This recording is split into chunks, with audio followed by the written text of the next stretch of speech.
And Kenya and Tanzania have partnered to reclaim water catchment areas. That is in Rongai, but that is in Tanzania.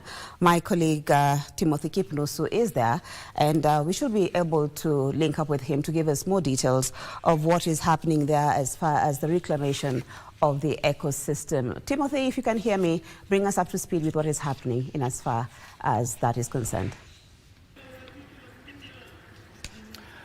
A very good afternoon to you, my colleague Mariambo there at the Broadcasting House in Nairobi. Yes, indeed, as you've mentioned, I'm coming to you live from Rongai in Tanzania, approximately 7 kilometers from the Kenya-Tanzanian border, and here covering a very important event, a Journey of Water campaign, which is aimed at reclaiming 2 major rivers serving 2 countries, Kenya and Tanzania. Of course, I'm talking about Nolturesh River in Kenya, particularly in Oloitoktok, that serves Mali, Sultan Hamoud, and of course Kimengelia River in Tanzania. Also, that the 2 rivers are facing a threat from a number of activities, of course human activities, unregulated irrigation. Of course, we also have sand harvesting.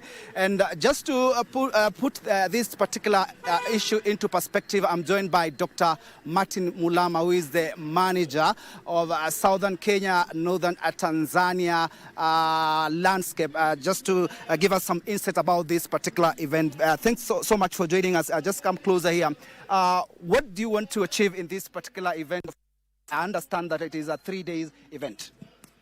Thank you. My name is Martin Mulama, and at the end of these 3 days, we want to do 2 things. We want to achieve an increased understanding of the what we can call demystify the fact that people think water do come from taps, but actually water comes from healthy and functional ecosystems. And this means that we need to address a number of things. We need to ensure that we deal with the unregulated irrigation. We need to ensure that we can meter the water that is, being over-abstracted, because at the moment there are no meters. And we also need to ensure that we can completely remove the sand mining from the riverbanks, because this is what actually ends up causing a lot of degradation on the rivers. We also want to ensure that if agriculture is going to be done, then the agriculture is at least done in a sustainable way, that it allows and minimizes completely the use of chemicals.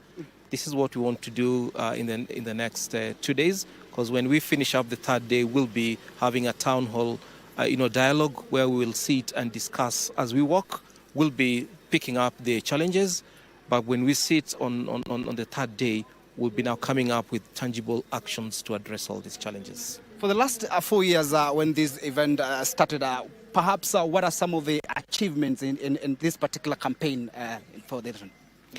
There has been increased awareness in terms of usage of whether it is solid or plastic, solid or liquid.